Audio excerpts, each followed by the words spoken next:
Assalamualaikum warahmatullahi wabarakatuh.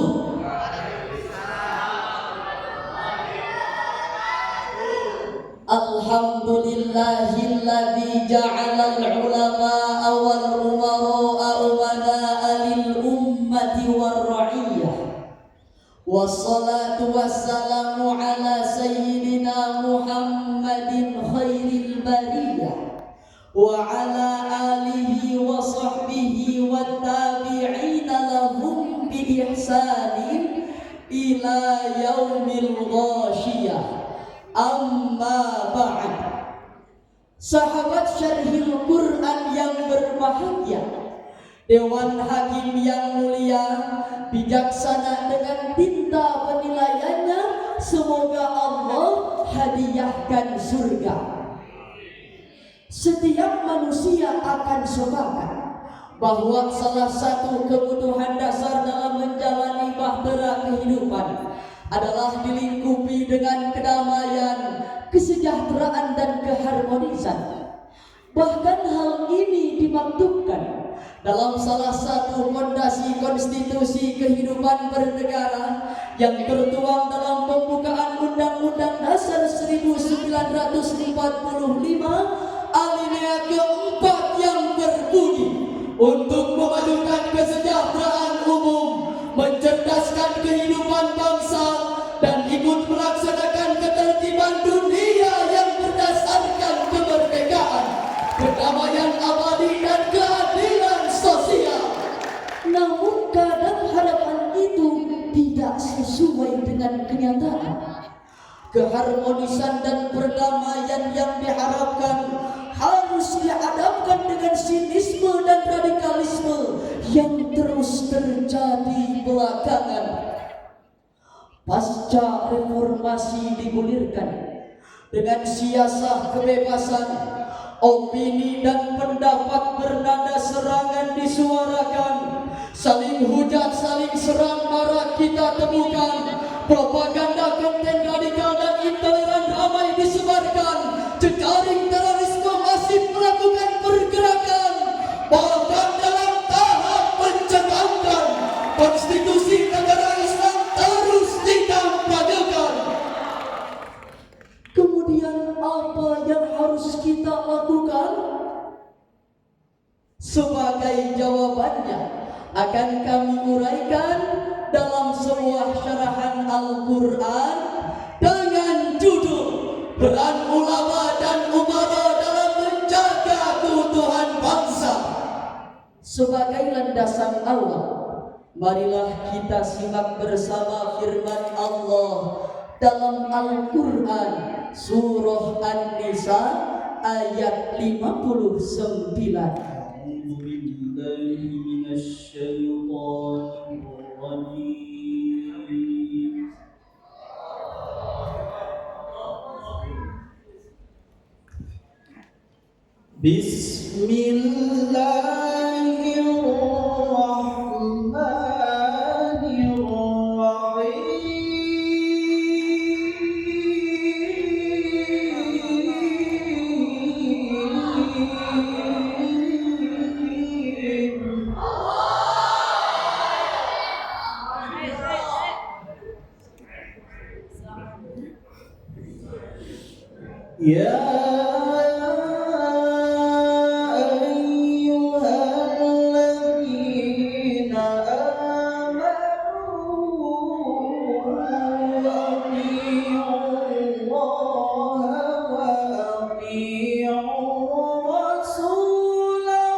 فإن تنازعتم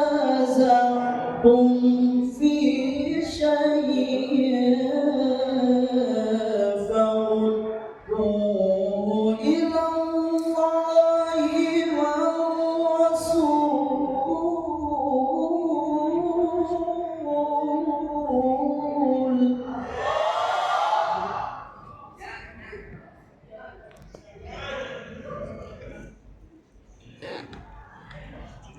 فردوه إلى الله والرسول إن كنتم تؤمنون بالله واليوم الآخر.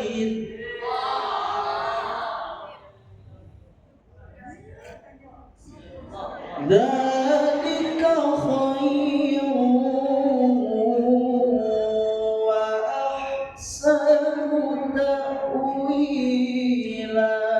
Aku berlindung kepada Allah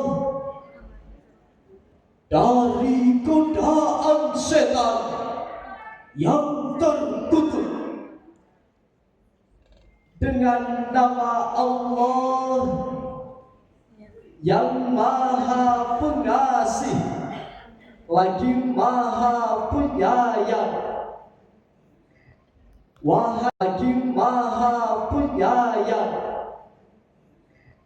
Wahai orang-orang yang beriman, taatilah Allah dan taatilah Rasul serta ulil amri di antara kamu. Jika kamu berbeda pendapat tentang sesuatu, maka kembalikanlah kepada Allah dan Rasul-Nya. Jika kamu beriman kepada Allah dan hari akhir, yang demikian itu lebih baik dan lebih bagus akibatnya di dunia dan di akhirat. Dewan Hakim yang kami muliakan, sahabat Syarhil Quran yang kami banggakan. Dalam kaidah nahwiyah, ayat ini diawali dengan huruf nidanya dan diikuti dengan ayyuha, di mana ha sebagai huruf tandi, bentuk perhatian yang dalam ilmu ma'ani berfungsi untuk menunjukkan urgensi pesan. Pesan utama ayat ini berupa perintah untuk menaati Allah, Rasul, dan ulil amri dalam setiap hukum kehidupan. Lalu siapa yang dimaksud ulil amri? Imam Al-Mawardi dalam tafsir An-Nuqat wal Uyun jilid 1 halaman 414 mensyarahkan ulul amri tismani al-ulama'u bid-dini wal umara'u bil masalih dunyawiyyati, bahwa ulil amri terbagi menjadi dua golongan, yaitu ulama dalam urusan agama dan umaro dalam kepentingan duniawi. Sedangkan Ibnu Ashur dalam tafsir At-Tahrir wa Tanwir menjelaskan wa ulul amri minhum humul ladzina yaqumuna bi masalihil jama'ati min wilayatil qital wal qada wal futawa wat ta'lim, bahwa yang dimaksud ulil amri adalah orang-orang yang bertanggung jawab atas kepentingan masyarakat, seperti memimpin peperangan, menjalankan peradilan, memberikan fatwa, dan mengajarkan ilmu. Maka dengan demikian dapat kita pahami bersama bahwa ulama dan umaro adalah dua kesatuan yang saling terikat yang menentukan stabilitas kehidupan. Keduanya memiliki peran sentral dan fungsinya masing-masing, termasuk dalam upaya menjaga keutuhan bangsa. Umaro memiliki kendali atas kebijakan, sedangkan ulama berperan pada posisi kendali moral dan pencerahan, sehingga dengan integritas berkesinambungan keutuhan bangsa akan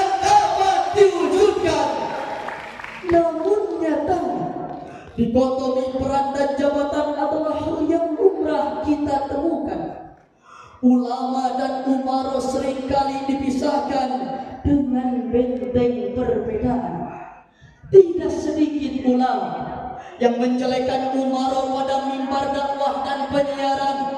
Begitu pula sebaliknya, umara mendiskriminasi ulama melalui berbagai kebijakan. Bahkan ulama dan umara mempropagandakan perilaku perpecahan dan intoleran, sehingga bukan perdamaian yang dicontohkan, tetapi perpecahan yang dikampanyekan. Kata Imam Ghazali dalam kitab Ihya Ulumuddin juz 1 halaman 17 menyebutkan, ad-dinu asasun wa sultanu harisun, fama la asasa lahu famahdumun wa ma la harisa lahu fadhakibun. Agama adalah fondasi dan kekuasaan adalah penjaga. Maka sesuatu tanpa fondasi akan runtuh dan sesuatu tanpa penjaga akan hilang. Meskipun Kepala Badan Nasional Penanggulangan Teroris dalam rapat kerja nasional BNPT di Hotel Bidakara Jakarta Selatan pada 20 Februari 2024 menyebutkan, sepanjang tahun 2023 Indonesia terbebas dari serangan teroris terbuka. Namun faktanya konsolidasi dan tren radikalisasi mengalami peningkatan yang jika dibiarkan akan terus mengancam keutuhan. Lantas bagaimanakah karakteristik ulil amri yang dapat mewujudkan persatuan? Marilah kita simak bersama firman Allah dalam Al-Quran Surah Al-Ma'idah ayat 8. Ya ayyuhalladzina amanu kunu qawwamina lillahi syuhada'a bil qist.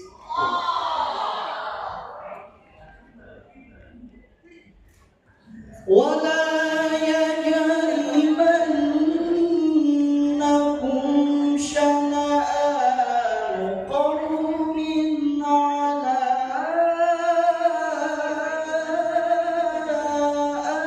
ألا تعدلوا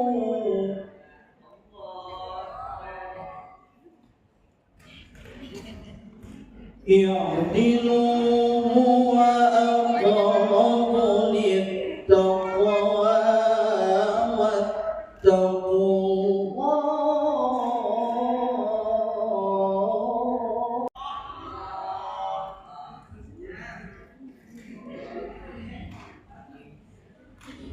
واتقوا الله إن الله خبير بما تعملون.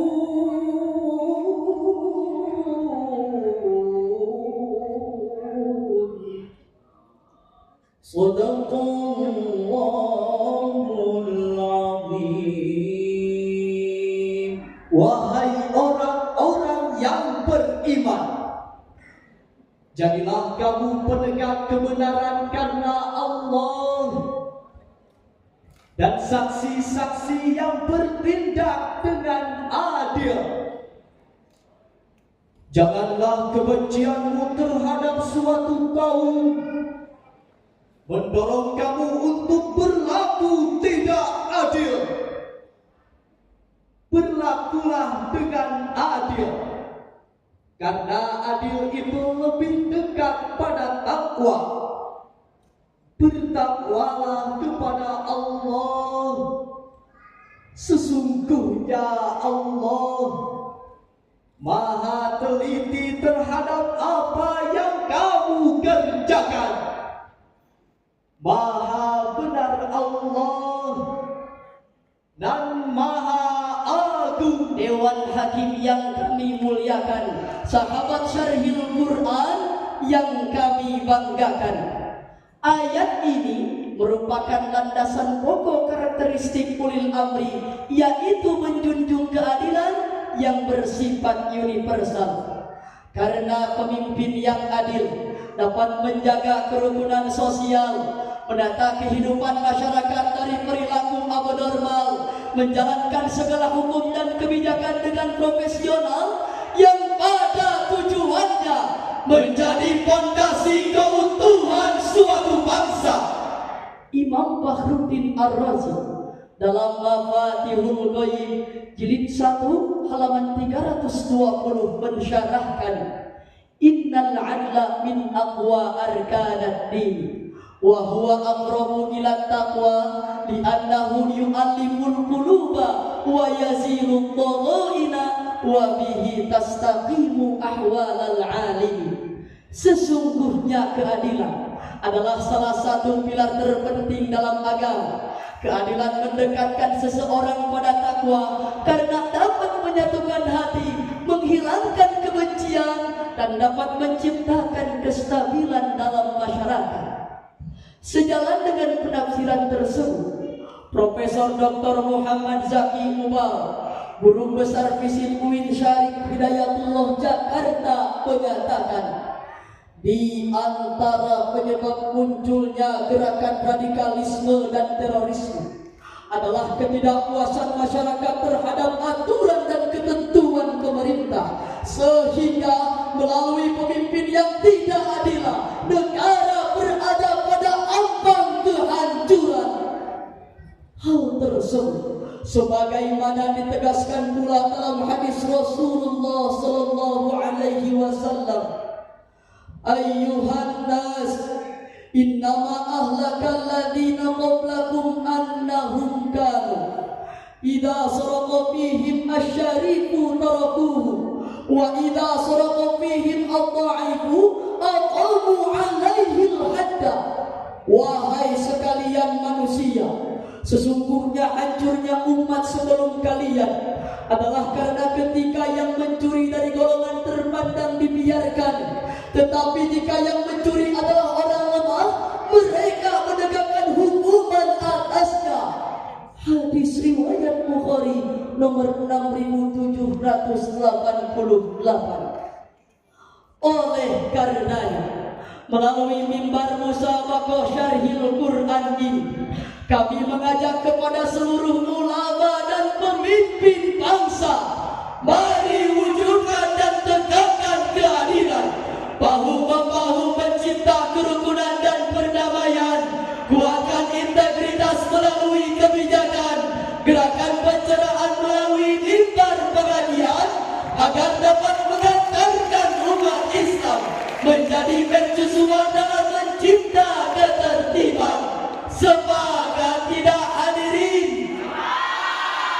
Sahabat Syarhil Quran yang kami cintai, Dewan Hakim yang kami hormati, dengan berakhirnya uraian tersebut, maka syarahan ini dapat diambil sebuah kesimpulan bahwa peran ulama dan umarah dalam perspektif Islam adalah hubungan simbiosis yang saling melengkapi. Ulama memberikan pencerahan spiritual kepada umat, sedangkan umarah menjalankan kebijakan yang mencerminkan keadilan sosial dan melindungi hak-hak warga negara dalam mengatasi diskriminasi, terorisme, dan intoleransi. Relasi ini harus berlandaskan pada ketakwaan kepada Allah, keadilan, dan komitmen yang menciptakan kedamaian. Jika ulama dan umarah mampu bersinergi secara harmonis, maka tidak hanya akan dapat menghilangkan sifat-sifat negatif, tetapi juga akan membawa masyarakat menuju kejayaan yang diberkahi oleh Allah. Sekian dan demikian. Mohon maaf atas segala kesalahan. Wassalamualaikum warahmatullahi wabarakatuh.